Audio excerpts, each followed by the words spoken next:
quite often in competition, Rob, you can shoot targets on the move to save time. Now, you would never do it to gain accuracy because it doesn't do that. So the only other element, there's only speed and accuracy when you're talking about a score.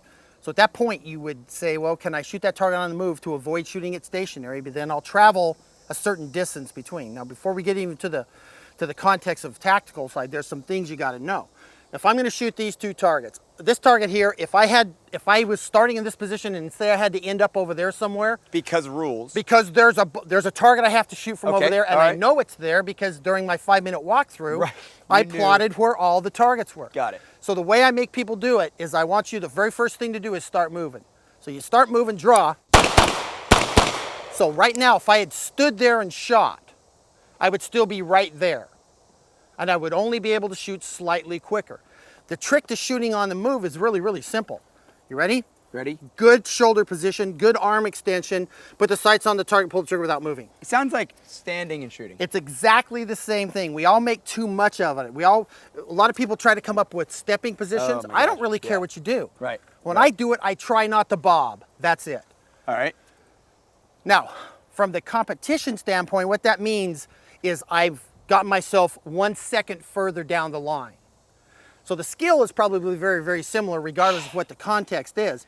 But there's that ever-present idea of that you need to be over there, and that's compelling the movement. The movement is as a priority. Right.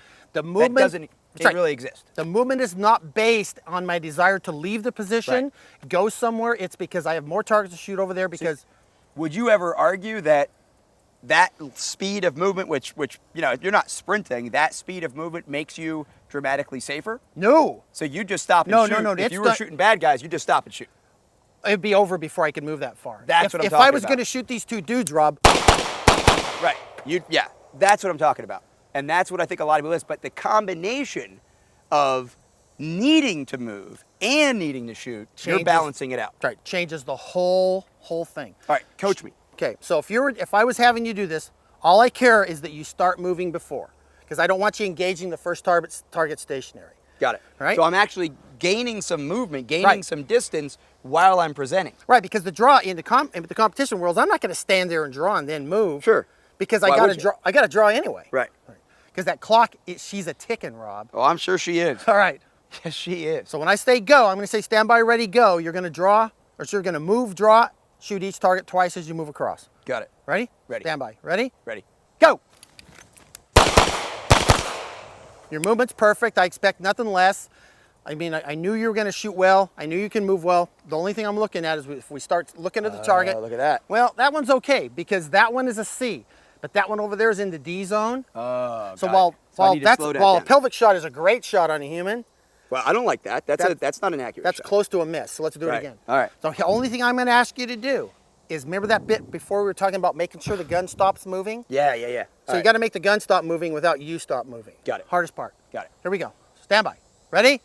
Fire. Stabilize the gun. Perfect.